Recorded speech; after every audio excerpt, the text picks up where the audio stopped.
నమస్తే, welcome to Andhraprabha. Jambalakidi Pamba cinema గుర్తుంది కదా. ఆ సినిమాలో మగవాళ్లు ఆడవాళ్లగా, ఆడవాళ్లు మగవాళ్లుగా మారిపోతారు. కడుపుబ్బా నవ్వించింది ఈ సినిమా. ఈవీవి సత్యనారాయణ మార్క్ కామెడీతో ఈ సినిమా ఇప్పటికీ ప్రేక్షకాదరణ పొందుతూనే ఉంది. అయితే నిజ జీవితంలో కూడా ఓ గ్రామంలో మగవారిగా ఆడవాళ్లుగా మారిపోతున్నారు. అయితే అది ఒక హోలీ నాడే. జంబలకిడి పంబ సినిమాను రిపీట్ చేసే ఈ గ్రామం ఎక్కడుందో తెలుసుకోవాలనుందా?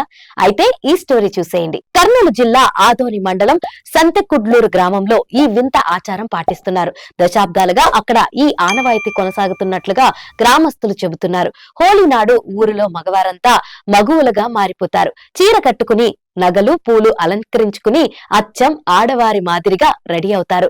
అనంతరం రతి మన్మధులకు పూజలు చేస్తారు.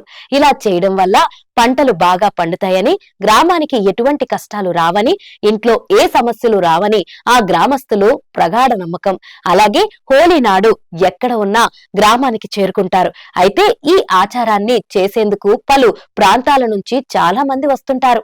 అయితే చూసేవారికి, వినేవారికి ఇదో వింత సాంప్రదాయంగా కనిపించినా గ్రామస్తులు మాత్రం భక్తి ప్రవర్తనలతో ఈ ఆచారాన్ని కొనసాగిస్తుంటారు. మగవారు సైతం ఎటువంటి సిగ్గు లేకుండా ఇది ఓ దైవ కార్యక్రమంగా భావిస్తుంటారు.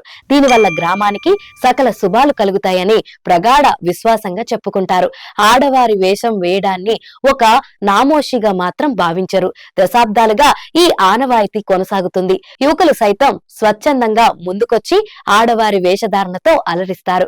మహిళలు ప్రత్యేకంగా వారిని అలంకరిస్తారు. అయితే ఈ ఆనవాయితీని, సాంప్రదాయాన్ని చూసేందుకు వివిధ రాష్ట్రాల నుంచి ప్రజలు వస్తున్నారంటే ఎంత ప్రాచుర్యం పొందిందో అర్థం చేసుకోవచ్చు.